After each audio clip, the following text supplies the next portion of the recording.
The first thing I'd like to talk to you about is when did you first feel comfortable with the term artist and applying it to yourself? When did you feel like you took ownership of that title? It's a difficult question, isn't it? Yeah. I feel like it's kind of an ongoing process that you go on with it, and probably starting a degree in contemporary performance practice is when you're encouraged to begin to consider yourself as an artist, but then kind of still feel like you are a student, and then perhaps you make a piece of work that you feel quite proud of, and then you feel like, okay, yeah, I'm an artist, I made this piece of work, and then after graduating you think, oh, does that mean I'm an artist now? I think, yeah, I feel like it is an ongoing thing, but I'd say over the past kind of year I have started to build up my own arts practice as well as working on buzzcut, and I do kind of feel confident saying I'm an artist, but I probably feel more like an artist when I'm at a festival somewhere showing a piece of work than I do when I'm working in a bar in Glasgow. So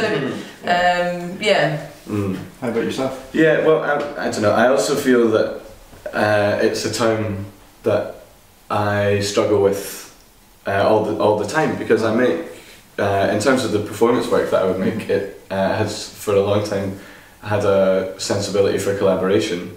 And actually when I graduated, what kind of flummoxed me massively was not being able to facilitate that kind of experience very well and not knowing how it happens. And only, I think, as I'm now and have been for a while now in a process of collaboration with other people, do I actually feel that my arts practice is pushing towards a more holistic manifestation at the moment, alongside buzzcut. But I also think buzzcut was totally the inspiration and personal kind of confidence booster to remember that you can do things all the time, and you learn by doing things as opposed to trying to understand them before you've even done them. Totally. I think that's what got in my way when I graduated. I felt like, I don't know, I think it's a really difficult time actually. Graduating. And it can take a long time. Yeah, it can take a long time to understand where, what your agency is and where your energy takes you. In another way, what was the first work that you did that you felt was a complete artwork, something that you could step behind and sort of go, this feels like real art? I think it happened for me when I was studying. Like in one of the pieces that I made during, or that my year made when we were studying was called Public Displays of Rhythm with Glass Performance, and we were working in Langside Hall with people who use a service called Key Housing, and they have various forms of support that they receive. And that piece, albeit it was, it was part of the community module, and I felt like it was the first time that I saw the importance of performance beyond making a piece of work, and knowing that the process in making it is kind of maybe what the work's about, and then the performance is a thing. So that was like a real piece of work and a real beautiful thing that I felt really proud of. How about for yourself? Was there a standout thing? Well, because Nick mentioned that project, it reminded me of the project that I did on the same module, because we didn't study in the same year, and we went and worked in Barhead, and we were there and we created this huge performance that took place on Barhead football pitch with lots of different groups of the community, and I think I had quite similar feelings to you during that, and just realising what performance can bring to a community that's outside of the kind of performance community. And certainly felt like I was an artist coming and working on that, and felt immensely proud of what had happened, having worked really, really hard for 6 months in this town, and the performance was a total triumph, and it was huge and emotional, and it was a big celebration. So and it was, even though it was a project we were doing, I guess, whilst we were studying, we were doing it outside of the context of the building, and so I guess that gave you more of a taste of feeling like what it would be like when you weren't, working within the institution as well. The reason that we come to talk to you today is to go over buzzcut, which is a festival that you guys curate. And I just wanted to understand, how did you guys start that up? What was the need that you felt that you had to start your own project? Well, it started about a year ago, didn't it? On graduating, I'd received this award, which meant I was going to be making a new piece of work for a festival called New Territories, and then it actually happened that festival couldn't happen in the end. So I was in that feeling a bit lost, having graduated, and I had something I was working on, and then I didn't have that anymore. And I think kind of chatting to a few of our peers in Glasgow, there was a feeling. People were feeling this loss and wondering where the Glasgow performance community was going, and so we were just in my flat one morning. We just watched The Young Apprentice, which we just started watching again. I remember that this morning, which is obviously the most inspiring programme in the world. And we just kind of thought, well, what have we tried to put on a festival? Because we're artists and we're looking for opportunities, and so what if there aren't opportunities? Can we create opportunities for other artists? And it just kind of started from there and snowballed, really, didn't it? Yeah, and we were pretty like humble or realistic like with when we started, and we thought like, well, we'd done one thing or someone had done one thing at one of the venues, which is the Old Hairdressers. And just that day we just decided, well, let's go down and phone them and say, can we have a meeting? And as we walked there, we were kind of just joking and making about what we could call it, and we just call it, I don't know, should we call it, I don't know, mohawk or mullet, and then this was just a joke that and then buzzcut came, and with all names you feel a bit weird at first, but then it stuck. We were just going to do 3 nights at first and have local or Scottish-based work, and it was really just going to be that, and that would have been great. That would have been lovely, and totally amazing. We would have had a great time, and then just gradually everything snowballed, and we allowed ourselves to be ambitious, I think, as well. Well, I think it was after we put out our call out for applications, we put it out kind of via networks locally, and also this kind of national mailing list for live art, and we're getting so many applications, so many more than we thought we'd get from lots of people that we didn't know, which was really, really exciting, and also kind of showed to us that there's lots of people out there looking for these opportunities to come and show work as well. Even though we weren't offering any money or anything, people felt like they wanted to come and be a part of this festival, which was an opportunity to show some work and meet some new people. So as soon as we were getting more applications, we were thinking, well, how can we put more work on? And then we decided to spread it, and also spread it to the Glue Factory as well, which is an amazing new space in Glasgow, and it allowed us to programme more durational work and installations and one-on-ones and things like that, which is really good, and we totally want to be able to programme a kind of a range of work rather than just having things like performances that you go into. So it kind of also felt like artists were being really generous with their work and their money, basically, because they felt like they wanted to come to Glasgow because of the reasons that buzzcut was starting. It was about, what can we just do? How can it happen? And without looking for it to be received in some way. And so I think we probably saw that generosity and felt that we wanted to meet it as well, by making it as big as possible, and for it to be a really exciting 5 days. Yeah, so what we ended up with was 5 days.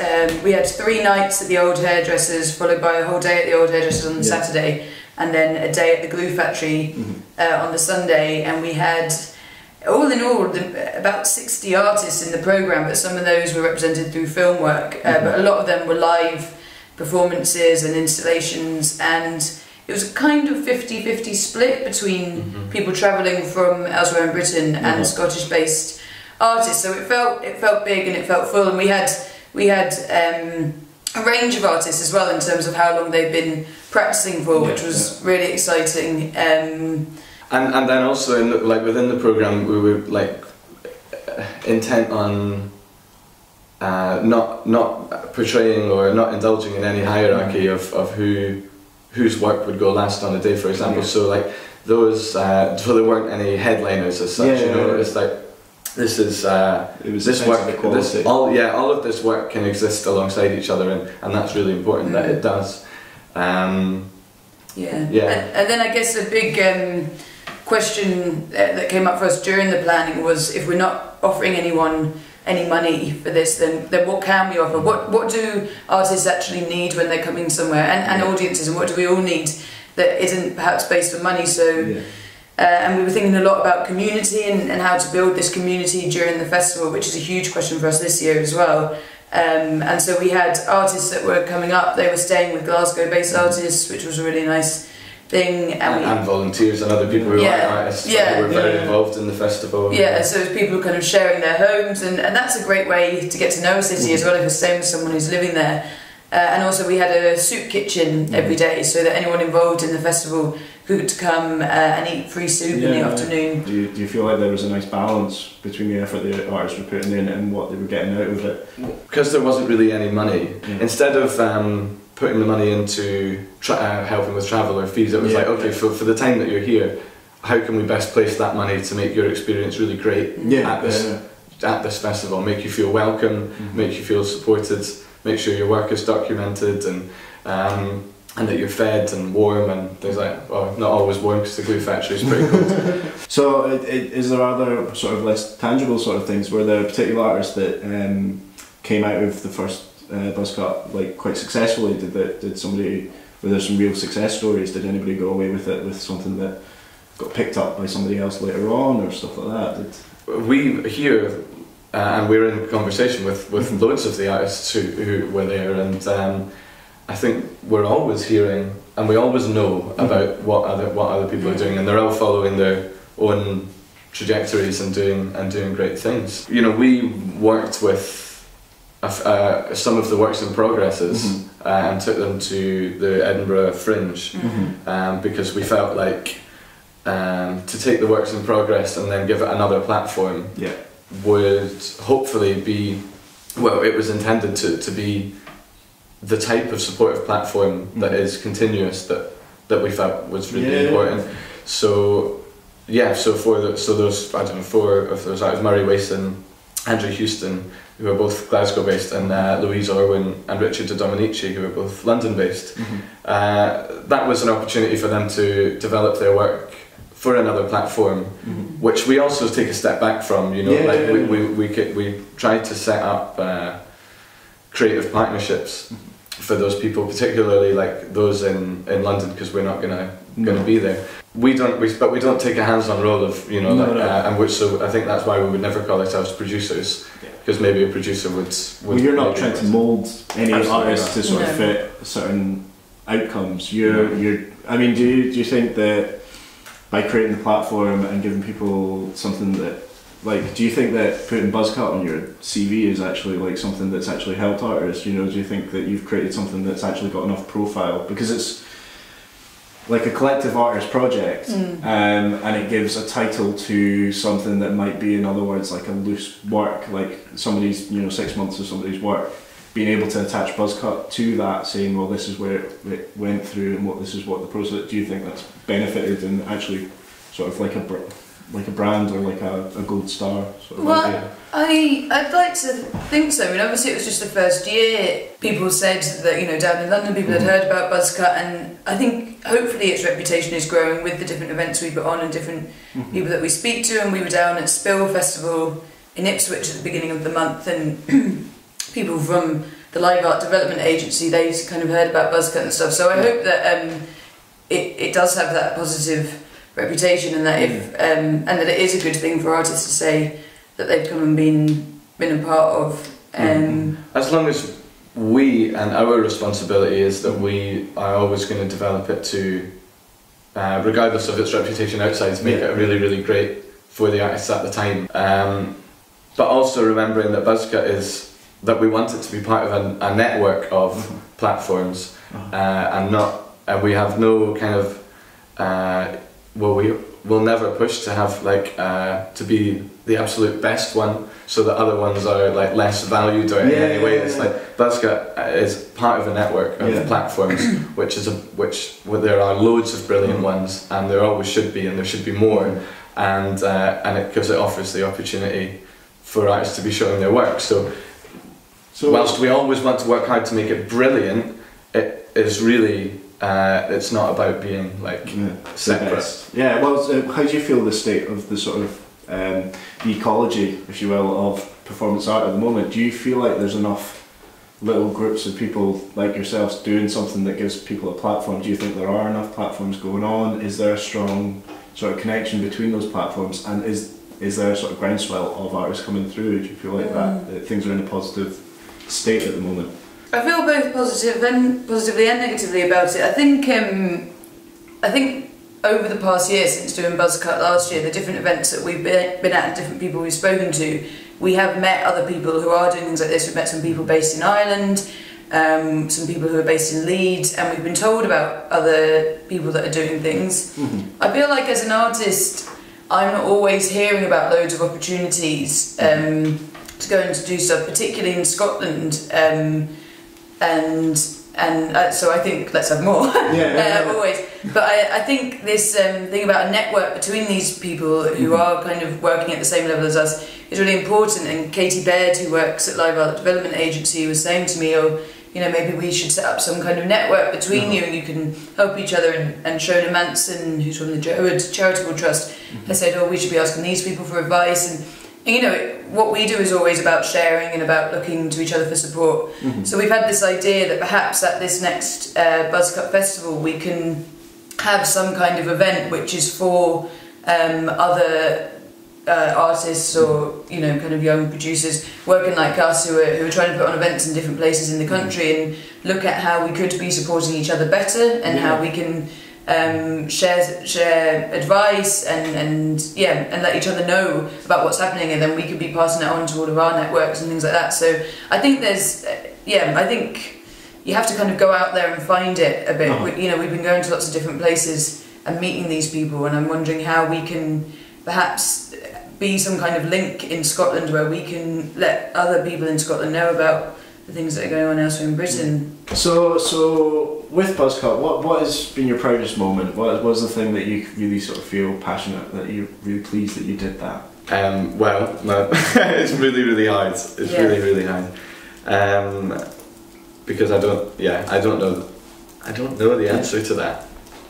I don't know one answer to it. I wasn't expecting one answer. I feel like there's probably, like, was there certain moments that you went away where you just were totally on a high, where you felt like, this is worth it, this is totally